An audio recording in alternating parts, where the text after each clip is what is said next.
ఓం శ్రీ పరమాత్మనే నమః. శ్రీమద్ భాగవత సంగ్రహము ఏకాదశ స్కందము 2వ భాగము. ఈరోజు మనము విదేహరాజైన నిమికి వృషభపుత్రుల బోధ గురించి ఇంకా మనం తెలుసుకుంటాము. వృషభపుత్రులలో 9 మందిలోని కవి అనే మొదటివాడు నిమి అనబడే విదేహ మహారాజుకు ఈ విధంగా చెప్తున్నాడు. రాజా, కామము, క్రోధము, లోభము, మోహము, మదమాశ్చర్యాలను అరిషట్వర్గము అంటారు. ధారేషణ, ధనేషణ, పుత్రేషణలను ఈషణత్రయము అంటారు. వీటిలో చిక్కుకున్న మానవునకు మాధవుని పాదపద్మాలను ఆశ్రయించే ఆసక్తి కలుగదు. విజ్ఞానముతో కూడిన నిర్మల హృదయంతో భక్తి భావనావేశము లేకపోతే పరమపదము లభించదు. మనస్సుతోటి, వాక్కుతోటి, శరీరముతోటి చేసే ప్రతి కర్మను కృష్ణార్పణముగా చెయ్యటమే సుజ్ఞానమని పరమ మునీంద్రులు చెప్పారు. జ్ఞాన అజ్ఞానాలతోటి కలత చెందుతుంటే స్మృతి చెడిపోతుంది.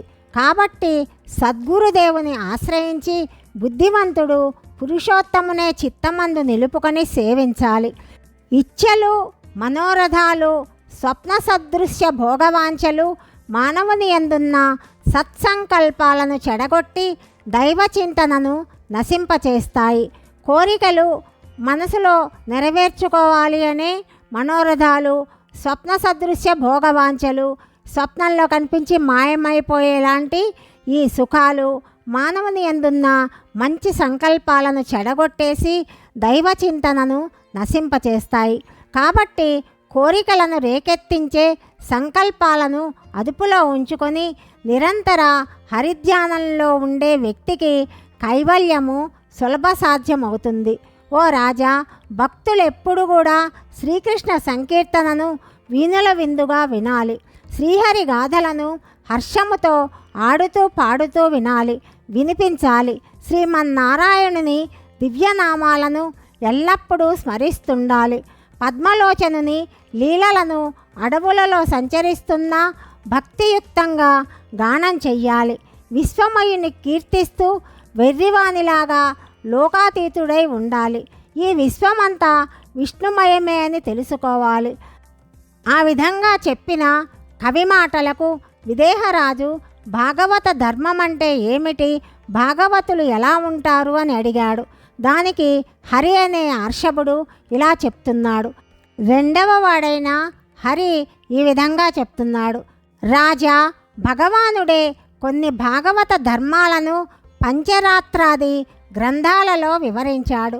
భగవంతుని యందు సంపూర్ణ విశ్వాసము, శరణాగతి కలిగి ఉండటము, దేనిని గురించి కూడా భయము లేని ఆత్యంతిక క్షేమభావాన్ని కలిగి ఉండటము, సర్వము ఆ నారాయణమయమే, నారాయణుని మించినది ఇంకేదీ లేదని విశ్వసించటము భాగవత ధర్మంలోని కొన్ని అంశాలు.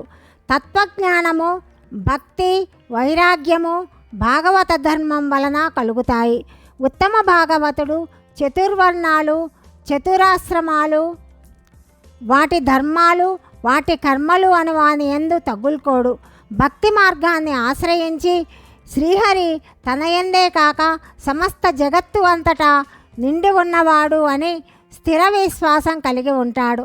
అతడు ఇతర భక్తులందరి ఎడల మైత్రిని, అల్పజ్ఞుల పట్ల సానుభూతిని, విపరీతపు వ్యక్తుల పట్ల ఉపేక్షను కలిగి ఉంటాడు.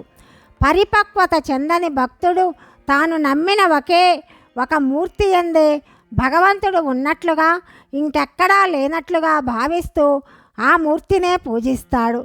భాగవతోత్తముడు ప్రియ అప్రియాలయందు, సంతోషము దుఃఖాలయందు రాగద్వేషాలను కూడా పొందడు.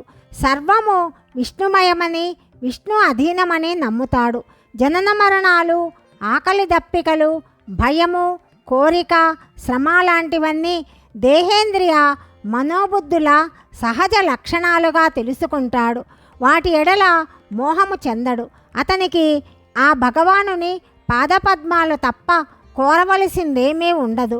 జన్మచే కానీ, కర్మచే కానీ, పాండిత్య సంస్కారాల చేత కానీ తాను అధికుడననే భావమే అతనికి రాదు. నాది ఇతరులది అనే భేదభావమే ఉండదు.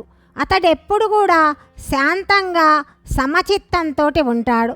3 లోకాల ఐశ్వర్య సంపదలు భోగభాగ్యాలు లభించినా అతడు లోభపడడు. భగవత్ పాదారవింద చింతన తప్ప అతనికి ఇంకేదీ అక్కరలేదు. అట్టివాడే భాగవతోత్తముడు.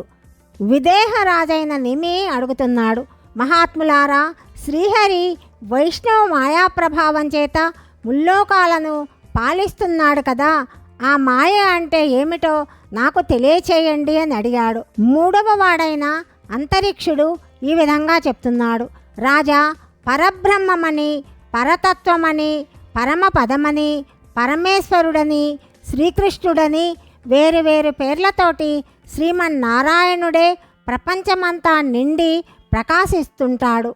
ఆ అవ్యక్త నిర్గుణ పరబ్రహ్మము నుండి ఉద్భవించిన సృజన శక్తినే ప్రకృతి అని, మాయ అని అంటారు. ఆ మాయాశక్తినే సృష్టి కార్యంలో వినియోగించి భగవంతుడు సాక్షిగా ఉంటాడు. ప్రకృతితోనే త్రిగుణాలైన సత్వగుణము, రజోగుణము, తమోగుణాలు పుట్టాయి. ఈ త్రిగుణాలతో కూడిన ప్రకృతి విశ్వసృష్టినంతా కొనసాగిస్తుంది. ఈ సృష్టి యావత్తు ప్రళయమప్పుడు భగవంతునిలో లయిస్తుంది. సృష్టికి పూర్వము, లయము తరువాత పరమాత్మ ఒక్కడే ఉంటాడు. ఈ సృష్టి స్థితి లయ కార్యక్రమము నిర్వహించటము, లేనిది ఉన్నట్టుగా ఉన్నది లేనట్టుగా కనిపింపచేసి భ్రమను కలిగించటమే మాయ యొక్క ధర్మము. పృథివీ, జలము, అగ్ని, వాయువు, ఆకాశము అనబడే పంచభూతములతోనూ త్రిగుణములతోనూ ఈ సకల చరాచర విశ్వము అందలి వస్తువులు సృష్టింపబడతాయి. పరమాత్మ వాటి యందు జీవుడై ప్రవేశించి వాటిని ప్రవర్తింపచేసి కర్మలు చేయించి కర్మఫలాలను అనుభవింపచేసి చివరికి జీవులను కర్మబంధాల నుండి విముక్తులను చేసి తనలో చేర్చుకుంటాడు. పరమేశ్వరుడు జీవుడై పంచభూతాలతో ఏర్పడిన దేహాలలో ప్రవేశించి దశేంద్రియ మనోబుద్ధులతో విషయాలను అనుభవించి కర్మలతోనూ కర్మఫలాలతోనూ సంగము పెంచుకొని కర్మబద్ధుడై జనన మరణ చక్రంలో తిరుగుతూ ఉంటాడు. ప్రళయకాలము సమీపించినప్పుడు 100 సంవత్సరాలు వర్షాలు కురవవు. పైనుండి సూర్యతాపము వలన, క్రింద నుండి సంకర్షణుని ముఖజ్వాలల తాపం వలన భూమి మాడిపోతుంది. తరువాత 1 సంవత్సర కాలము కుంభవృష్టి కురుస్తుంది. భూమి పూర్తిగా కరిగిపోయి నీటిలో కలిసిపోతుంది. నీరు అగ్నిలో శుష్కించిపోతుంది. అగ్ని వాయువులో లీనమవుతుంది. వాయువు ఆకాశంలో అదృశ్యమవుతుంది. దాని స్పర్శగుణము పోతుంది. ఆకాశము శబ్దగుణాన్ని పోగొట్టుకొని తామసాహంకారంతో కలిసిపోతుంది. ఇంద్రియాలు, బుద్ధి రాజసాహంకారంలో కలిసిపోతాయి. మనస్సు, అధిష్టాన దేవతలు సాత్విక అహంకారంలో కలిసిపోతాయి. అహంకారము మహత్తత్వంలోనూ, మహత్తత్వం ప్రకృతిలోనూ, ప్రకృతి పరబ్రహ్మములోనూ లీనమైపోతాయి. ఇది అంతా వైష్ణవ మాయ అనబడుతుంది. ఆ విధంగా చెప్పగా నిమి ఇంకా ఇలా అడుగుతున్నాడు, అవిద్యలో మునిగి ఉన్న మానవులు కనిపించని మాయ నుండి ఎలా బయటపడగలరు అని అడిగాడు. ప్రబుద్ధుడు అనే ఋషి ఈ విధంగా చెప్తున్నాడు. వృషభపుత్రుడైన 4వ వాడు ప్రబుద్ధుడు అనే ఋషి చెప్పటము తదుపరి భాగంలో తెలుసుకుందాం. సర్వం శ్రీకృష్ణార్పణమస్తు.